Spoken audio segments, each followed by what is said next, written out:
apalagi Tuhan yang kita sembah sore hari ini.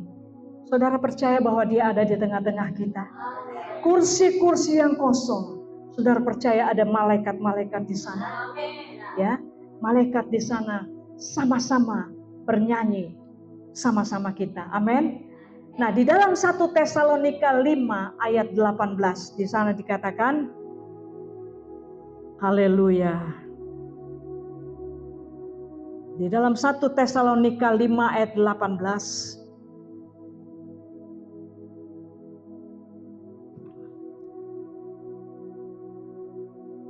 dari ayat 16 ya saudara. Dari ayat 16 dikatakan begini. Semua bisa bersuara, amin. 1, 2, 3. Bersukacitalah senantiasa. 17. Tetaplah berdoa, mengucap syukurlah dalam segala hal, sebab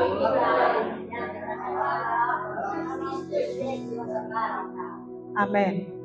Amin, haleluya. Saudara sekalian, kalau kita bersukacita, kalau kita lagi ada berkat, ya, kalau pekerjaan kita baik-baik, rasanya kan main, enjoy ya. Kalau kita di rumah banyak makanan, terus teman-teman kita semua baik, rasanya luar biasa, enjoy ya, senang sekali.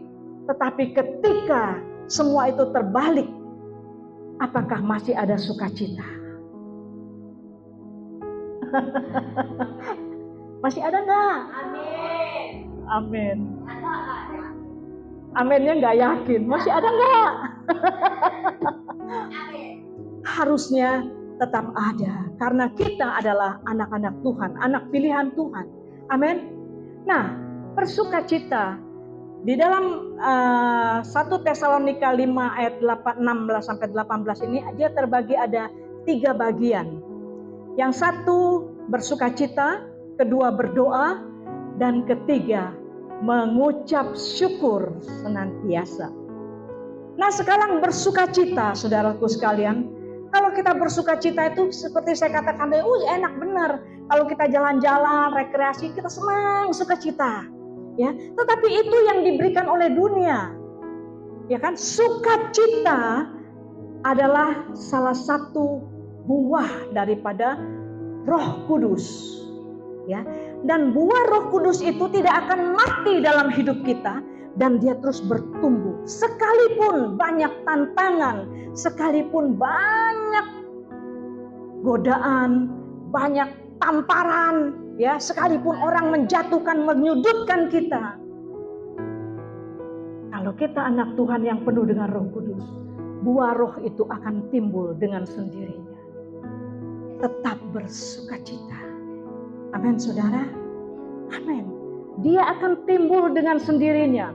Nah, di dalam Mazmur 100 ayat 5 di situ dikatakan. Di dalam Mazmur 100 ayat 5,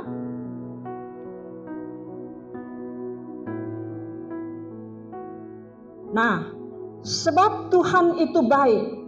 Amin.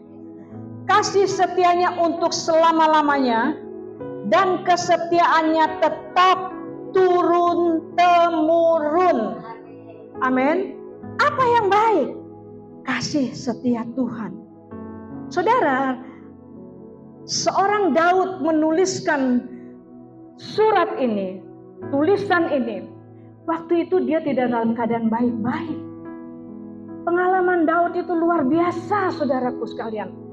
Waktu dia belum menjadi raja, belum dinobatkan sebagai raja, ya kan? Samuel direncanakan untuk datang ke rumah Isai. Isai nggak bilang sama Daud, tunggu, nanti ada nabi mau datang. Kamu jangan kemana-mana, kamu tunggu di sini. Apakah begitu Isai katakan? Tidak. Isai katakan pergi gembalakan domba. Padahal cuma berapa dombanya? 3. Ya, pergi gembalakan domba. Sementara kakak-kakaknya Daud diberikan baju, semua didandanin untuk menjadi dinobatkan sebagai raja. Saudaraku sekalian, ini ada kepincangan yang luar biasa. Tetapi apakah Daud marah? Apakah Daud melawan sama orang tuanya? Ya kan? Enggak. Daud pergi tetap sebagaimana mestinya dia pergi. Ya kan? Tidak sampai di situ. Kalau kita menuruti cerita Daud, luar biasa. Tetapi apa yang Daud pilih? Dia memilih bersukacita. Dia katakan Tuhan itu baik, kasih setianya untuk selama-lamanya, sampai turun-temurun. Ya. Seorang Daud, dan sampai dia dinobatkan menjadi raja. Memang tidak semua orang, tidak ada orang yang tidak ada celah. Pasti ada kesalahan, pasti ada celah. Tetapi kita lihat seorang Daud, dia menulis banyak sekali ancaman Daud. Ya, banyak sekali apa yang dituliskan oleh Daud. Kalau kita ada di posisi Daud pada waktu itu, dia dikejar-kejar sama anaknya untuk dibunuh. Takut, Daud takut. Tetapi apakah Daud sedih? Bersukacita. Dia tetap mengambil pilihan untuk bersukacita. Memang berat, saudaraku sekalian. Pengalaman itu sering juga datang buat kita. Seringkali kita salah ngomong sedikit, atau kita sesama teman sedikit salah paham, ya kan? Kita kadang-kadang sudah nggak enak hati, membuat kita itu, aduh, gimana ya? Kok tadi saya salah ya? Salah, membuat kita itu susah setengah mati, menyesal setengah mati. Ya. Tetapi ingat, ada buah roh yang Tuhan berikan buat kita, yaitu bersukacita. Jangan sampai keadaan dunia sekarang, kalau kita lihat keadaan di luar kita, saudaraku, itu sangat mengerikan. Ya, kalau ibu-ibu sudah tahu, segala harga sudah mulai naik, ya kan? Sudah mulai ada gejolak sedikit. Aduh, gimana nih? Habis gaji, habis uang, habis semuanya. Habis bulan, habis gaji. Tetapi kita sebagai anak-anak Tuhan, mata Tuhan itu tertuju dan fokus kepada kita. Mata Tuhan itu melebihi dari CCTV, no?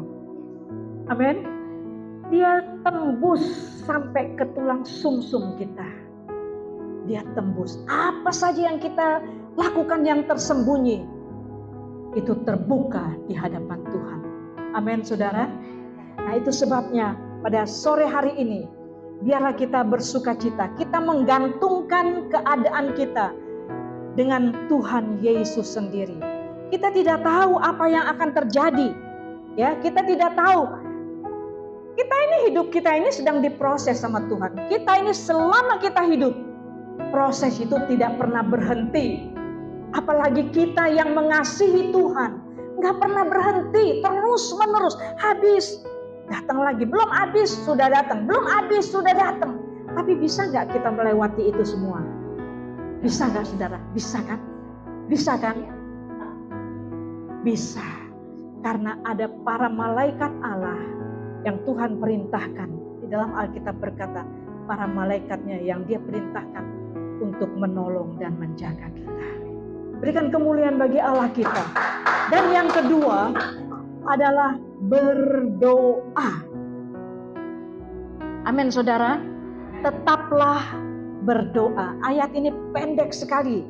Di dalam ayat 17 dikatakan tetaplah berdoa. Ya, berdoa itu bukan sepanjang hari kita berlutut. Ya, sepanjang hari kita tutup mata, kita nggak ngapa-ngapain, bukan, saudaraku sekalian. Ya, hati kita ini tetap berhubungan kepada Tuhan. Amin. Di dalam Filipi 4. Filipi pasal 4. Filipi pasal 4 ayat 6 dan 7. Dikatakan di sini begini, janganlah hendaknya kamu khawatir tentang apapun juga, tetapi nyatakanlah di dalam segala hal keinginanmu kepada Allah di dalam doa dan permohonan dengan ucapan syukur. Ayat 7, damai sejahtera Allah melampaui segala akal akan memelihara hati dan pikiranmu di dalam Yesus Kristus Yesus. Saudara sekalian, Paulus mengatakan ini kepada sidang di Filipi. Dia bukan dalam keadaan yang enjoy, enak-enak, ya, di dalam keadaan yang sudah lepas dari semuanya, bukan. Tetapi dia berkata ini pada saat dia dipasung, pada saat dia dalam kejepit, kehimpit, terjepit. Tidak ada orang yang melihat dia. Tidak ada. Ya.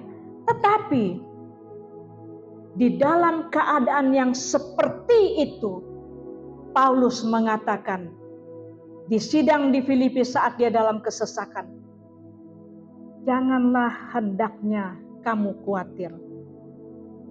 Saudara sekalian, apa yang kita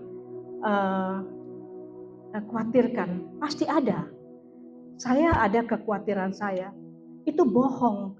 Kalau kita anak-anak Tuhan, sekalipun dia pendeta besar, pasti ada kekhawatiran, pasti. Ya. Tetapi kan semua orang itu berbeda-beda. Iya kan? Berbeda-beda. Nah, oleh sebab itu, bagaimana kita menghadapi masalah hidup kita ini? Apakah kita tunggu-tunggu duduk, aduh nanti ya, sudahlah tunggu-tunggu aja ya, tunggu-tunggu aja. Tidak. Paulus katakan tetaplah berdoa. 1 Tesalonika 5 ayat 17 berkata, tetaplah berdoa. Hendaklah tetaplah berdoa. Berarti kita harus terus-menerus, tidak selalu untuk berlutut, tetapi kita memiliki hati yang terhubung dengan Tuhan. Iya kan?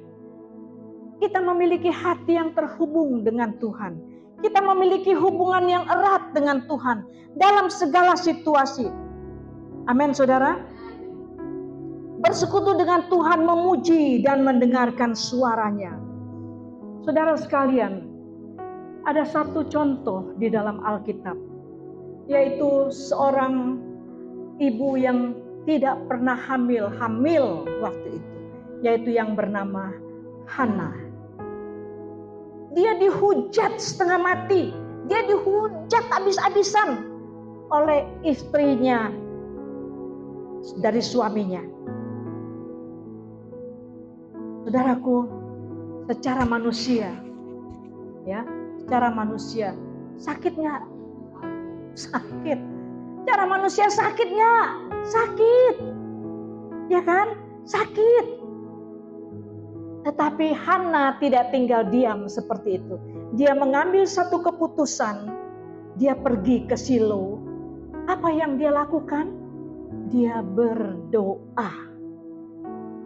Amin. Dia berdoa, dia berkeluh kesah kepada Tuhan. Dia minta kepada Tuhan. Dan dia bikin komitmen sama Tuhan. Saudara sekalian, boleh nggak kita berdoa seperti itu? Boleh, boleh, ya kan? Kita sudah lama berdoa, kita sudah lama menanti-nantikan segala sesuatu yang benar-benar berharga buat kita. Tapi itu tidak kunjung datang. Coba ulangin lagi berdoa, beri komitmen dengan Tuhan. Hana katakan waktu itu apa? Kepada Tuhan, kalau engkau berikan aku akan berikan lagi anak ini kepadamu. Aku aku akan mempersembahkan. Apakah Tuhan, udahlah nanti aja lah. Enggak, saudaraku, tidak. Tidak. Setiap doa yang kita berikan kepada Tuhan, yang kita naikkan kepada Tuhan, itu tidak akan kembali dengan sia-sia. Itu disambut oleh Tuhan dan tiba waktunya Tuhan serahkan semua apa yang menjadi doa kita. Amin. Amin, saudara. Dan pada waktu itu Hana akhirnya mengandung, akhirnya hamil. Amin. Setelah hamil, anaknya dipersembahkan. Untuk apa? Untuk kemuliaan nama Tuhan. Itulah sebabnya saudaraku sekalian, di dalam ayat ini berkata, bersukacita dan tetaplah berdoa. Ini bukan sekedar omongan Paulus yang ya enteng. Dalam keadaan yang kejepit nggak bisa kita bersukacita. Dalam keadaan kita yang panik sekalipun nggak bisa kita berdoa. Iya nggak? Saya punya pengalaman. Iya ya. Kita harus berdoa, merendahkan diri kepada Tuhan. Apa saja. Ibu berumah tangga, studimu, pekerjaanmu, apapun yang kau hadapi, tetaplah berdoa. Haleluya. Amin. Dan yang ketiga ini adalah mengucap syukur dalam segala hal. Haleluya. Ucapan syukur adalah tanda dan kepercayaan bahwa Tuhan memegang kendali di dalam hidup kita. Amin. Kita mempercayakan Tuhan memegang kendali, jadi keluar itu segala ucapan syukur buat kita. Kita bersyukur bukan hanya saat dalam keadaan baik. Amin. Bukan dalam keadaan yang baik-baik kita bersyukur. Terpujilah Tuhan. Saudaraku, di dalam Alkitab ada satu cerita di dalam Lukas pasal 17. Lukas pasal 17 ayat 11 sampai 19. 2, 3. Dalam perjalanannya ke Yerusalem, Yesus menyusuri. Ketika ia memasuki desa, datanglah 10 orang kusta menemui dia. Mereka tinggal berdiri tegak jauh dan berteriak, Yesus, kasihanilah kami. Lalu ia memandang mereka dan berkata, pergilah, perhatikanlah dirimu kepada imam-imam. Dan sementara mereka di tengah jalan, seorang dari mereka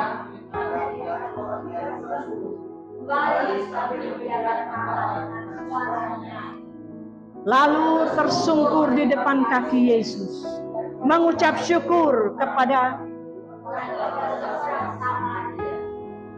Yesus berkata, amin. Tidak adakah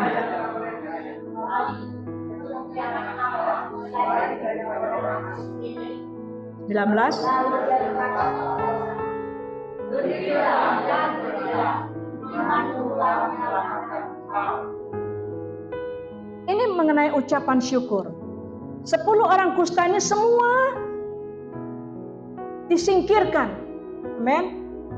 Kalau zaman dulu, kalau orang kusta ini disingkirkan, dianggap najis, ya, dianggap najis. Ada 2 orang di dalam perjanjian lama yang sakit kusta, yaitu Miriam, saudaranya Musa, dan satu lagi Jenderal Naaman waktu itu, ya kan? Dia sakit kusta, akhirnya Tuhan sembuhkan. Karena apa? Karena tersingkir, ya kan? Nah, 10 orang kusta ini waktu melihat Yesus dari jauh, dia nggak buru-buru, ada Yesus, kan sana samperin. Enggak, saudaraku sekalian. Dia hanya berteriak-teriak, Yesus, kasihanilah kami. Apakah Yesus menjamah waktu itu? Yesus bisa jamah. Kalau Yesus jamah, Yesus nggak ketularan, enggak. Dia berteriak terus, Yesus, kasihanilah kami. Bukan minta kesembuhan loh. minta belas kasihan. Tapi apakah Yesus lewat saja? Enggak. Di dalam kehidupan kita juga, ketika kita berdoa, Yesus mohon belas kasihan. Apakah Yesus mendengar doa kita? Iya. Kita minta belas kasihan Tuhan. Apa yang kita alami saat ini? Yang tidak bisa ditolong manusia, yang tidak bisa dijamah oleh dokter, tapi Dia adalah Raja di atas segala raja.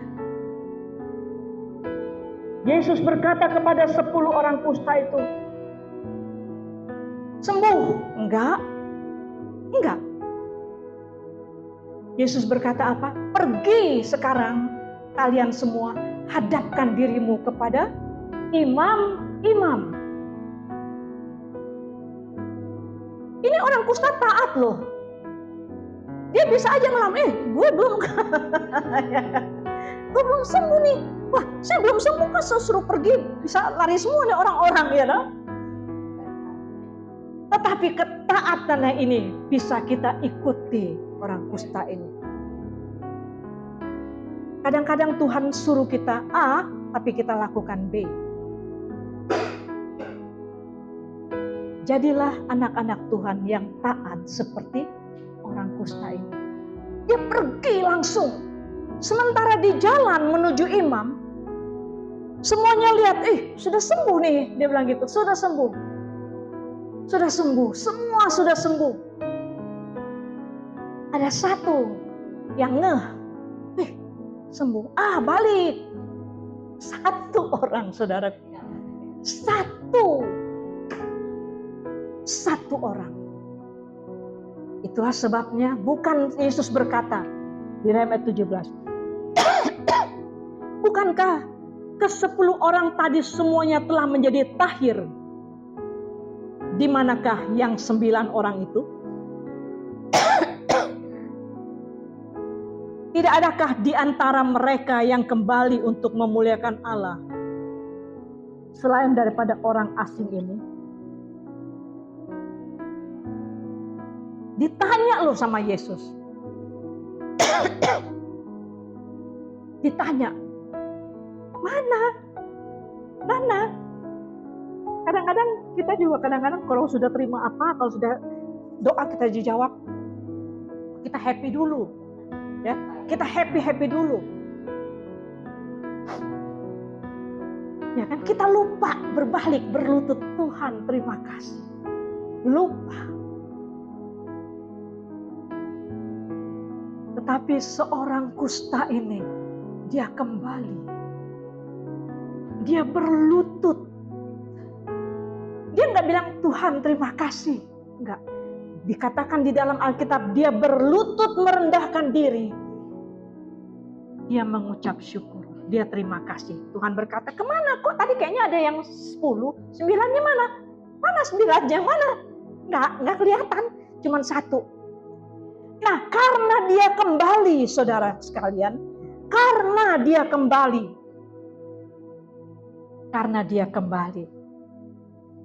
Tuhan bilang apa? Berdirilah dan pergilah. Imanmu telah menyelamatkan engkau. Amin. Puji Tuhan, terima kasih. Saya minum dulu ya, saudara.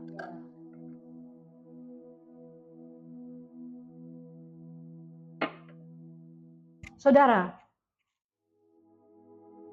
lalu berkatalah Yesus di sini kepada orang itu, berdirilah dan pergilah, imanmu telah menyelamatkan engkau. Saudara sekalian, dapat apa nih orang yang satu ini? Dapat apa? Pertama dia pergi, dia dapat kesembuhan. Yang kedua, dia balik kasih tahu Yesus. Yang kedua, dia dapat apa? Keselamatan. Amin. Imanmu telah menyelamatkan engkau. Saudaraku sekalian, sore hari ini banyak sekali tanda-tanda, banyak sekali hal-hal yang dialami oleh kita. Tetapi banyak juga yang Tuhan sudah jawab di dalam hidup kita. Jangan lupa mengucap syukur. Ketika kita kembali kepada Tuhan untuk mengucap syukur, maka Tuhan double porsikan berkat itu buat kita. Amin, saudara. Tuhan double porsikan berkat itu buat kita. Ada lagi, ada lagi. Itulah sebabnya saudara sekalian, pada sore hari ini, jadi pada sore hari biarlah kita mau melihat siapa diri kita. Kalau saya mengambil satu kesimpulan, biarlah ayat ini menjadi gaya hidup kita sekalian. Menjadi gaya hidup kita sebagai anak-anak Tuhan. Kita tidak terlepas dari ancaman dan lain sebagainya, karena kita masih ada di dalam dunia, tetapi semuanya terlepas. Amin, saudaraku. Semuanya terlepas karena Tuhan yang menolong kita. Puji Tuhan, segala puji dan kemuliaan bagi nama Tuhan. Firman Tuhan saya tidak panjangkan, dan saya percaya kita semua sudah diberkati oleh Tuhan. Mari kita